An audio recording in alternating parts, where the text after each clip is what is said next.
Tengok lampu dia.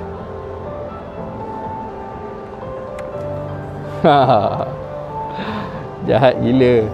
Tengok lampu belakang, lampu belakang.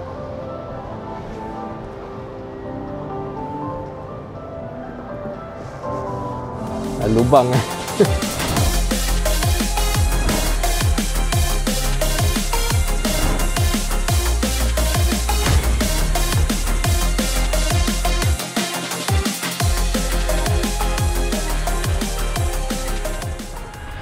Assalamualaikum, anda sedang menyaksikan Nasir Haris Motovlog. Alhamdulillah kita berjumpa lagi. Sekarang ni kalau kau tengok belakang aku ni ada motor baru. Motor yang aku memang sangat-sangat tunggu-tunggu lah. Sebab bagi aku dia patut dah keluar 10 tahun lepas. Tapi Alhamdulillah kita ada hari ni tahun 2022 kan. Akhirnya masuk Malaysia. Dia bukan lambat sebab tak masuk Malaysia, tapi motor tu memang lambat dihasilkan oleh Ducati Bologna. So sekarang ni aku dekat Ducati Malaysia Premier untuk tahun 2022 dan aku nak tunjuk korang motor ni. Ducati Street Fighter V2.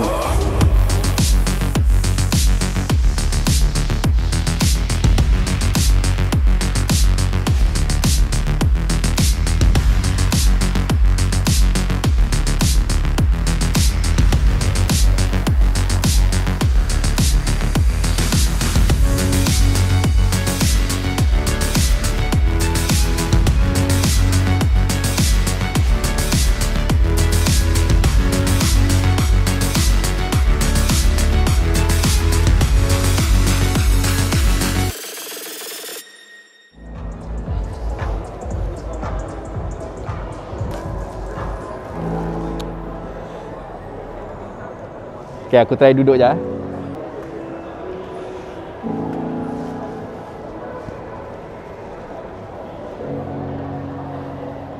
Weh, straight away kan kau rasa dia kurus gila. Tapi obviously lah, sebab ni memang betul-betul tank Panigale. Daripada Panigale yang 1199 tu aku rasa masih sama exactly. Weh, nice. Dia punya foot pack rasa masih tinggi, masih macam motor yang sporty lah. Tapi dia ada rasa ke depan sikit dan ada ke bawah sikit. Tapi memang sikit gila lah. Dia tak sama macam naked yang biasa kita tengok lah. Dia lebih sporty. Wide handlebar. Alright. Okay, motor ni sebenarnya essentially dia memang Panigale V2 lah. Senang cerita, Panigale V2 dalam versi yang macam aku cakap tadi, ergonomik dia dah enhance untuk road oriented sikit lah. Dia bukan hanya dia punya ergonomik, banyak benda lah. Tapi salah satu yang paling jelas adalah ergonomik, sebab dia punya seat ni dengan jarak ni dia lebih panjang kalau compare dengan Panigale V2.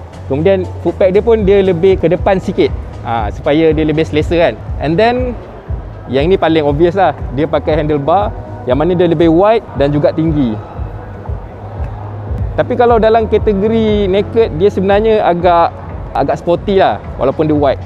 Okey, kalau kita tengok dari segi enjin dia, memang kita tahulah memang ini enjin Panigale V2, iaitu enjin Super Quadro daripada Panigale 959, kemudian Panigale V2 yang sekarang ada dekat Street Fighter.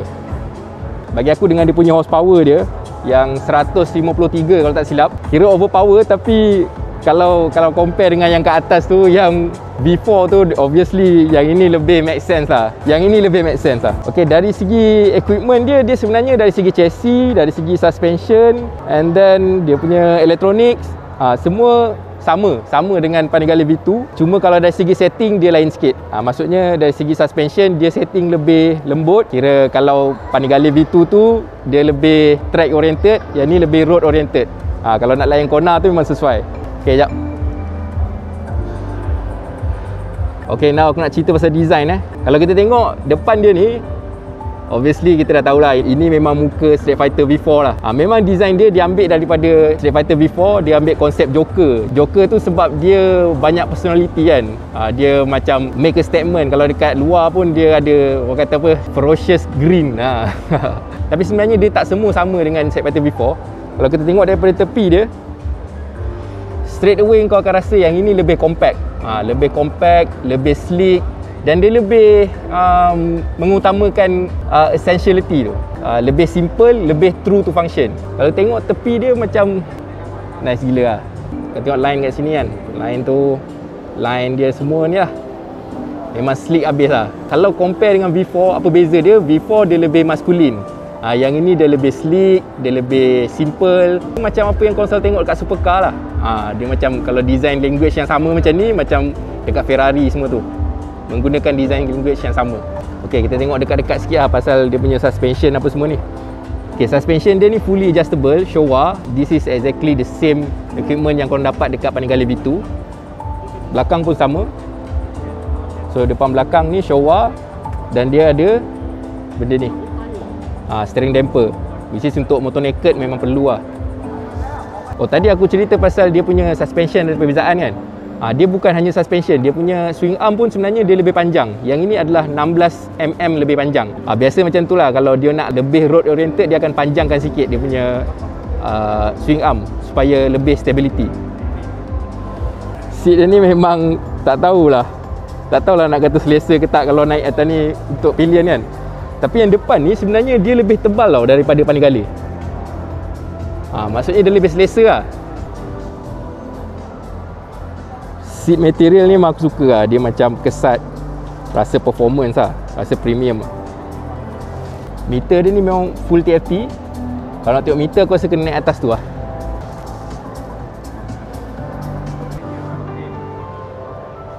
Tengok lampu dia.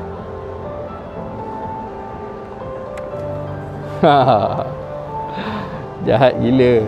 Tengok lampu belakang, lampu belakang.